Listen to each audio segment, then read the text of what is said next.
इस सप्ताह भारत की राजनीति और अंतर्राष्ट्रीय संबंधों के क्षेत्र में कई महत्वपूर्ण घटनाएं घटित हुई हैं। प्रधानमंत्री नरेंद्र मोदी चीन में शंघाई सहयोग संगठन सम्मेलन में भाग ले रहे हैं, जहां रूस के राष्ट्रपति व्लादिमीर पुतिन समेत अन्य वैश्विक नेता उपस्थित हैं। यह सम्मेलन भारत चीन संबंधों के लिए बेहद महत्वपूर्ण माना जा रहा है, खासकर 2020 की सीमा झड़पों के बाद।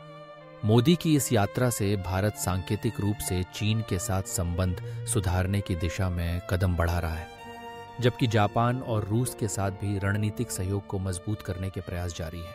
दूसरी ओर भारत और कनाडा के संबंधों में सुधार के संकेत मिल रहे हैं। हरदीप सिंह निज्जर की हत्या के बाद उत्पन्न तनाव के बीच दिनेश के पटनायक को भारत का नया उच्चायुक्त नियुक्त किया गया है, जिससे दोनों देशों के बीच कूटनीतिक संवाद फिर से शुरू होने की उम्मीद है। हाल ही में संयुक्त राज्य अमेरिका ने भारतीय वस्तुओं पर 50% शुल्क लगा दिया है, जिससे दोनों देशों के बीच व्यापारिक तनाव बढ़ गया है। भारतीय सरकार इस निर्णय को अनुचित और अस्वीकार्य मान रही है और राजनीतिक स्तर पर इस मुद्दे पर गहन चर्चा चल रही है। इस विवाद के बीच एक ट्रंप सहयोगी ने भारत के अक्साई चिन क्षेत्र को लेकर भी विवादास्पद बयान दिया, जिससे स्थिति और संवेदनशील हो गई है।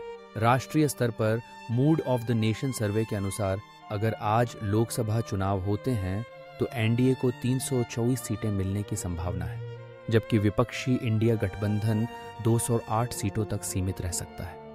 राजस्थान हाई कोर्ट ने 2021 पुलिस भर्ती परीक्षा को रद्द कर दिया है, जिससे राज्य के हजारों युवाओं के भविष्य पर असर पड़ा है। वहीं एनआईए ने खुलासा किया है कि पहलगाम आतंकी हमले के दौरान बायसारण घाटी को पर्यटक उपस्थिति के कारण चुना गया था। खेल जगत में भी हलचल रही। क्रिकेट में आरसीबी के एक कार्यक्रम में भगदड़ से 11 लोगों की मौत हो गई, जिस पर टीम ने संवेदना व्यक्त की है। बीसीसीआई और प्रमुख खिलाड़ियों के बीच संचार में कमी की खबरें हैं। एथलेटिक्स में नीरज चोपड़ा ने डायमंड लीग फाइनल में दूसरा स्थान हासिल किया है। फुटबॉल में सुप्रीम कोर्ट एआईएफएफ संविधान पर फैसला सुनाने वाला है और आईएसएल सीजन दिसंबर में शुरू होने वाला है। इन घटनाओं से स्पष्ट है कि भारत राजनीतिक, कूटनीतिक और सामाजिक स्तर पर लगातार परिवर्तन और चुनौतियों का सामना कर रहा है, जो देश की दिशा और वैश्विक भूमिका को प्रभावित कर रहे हैं।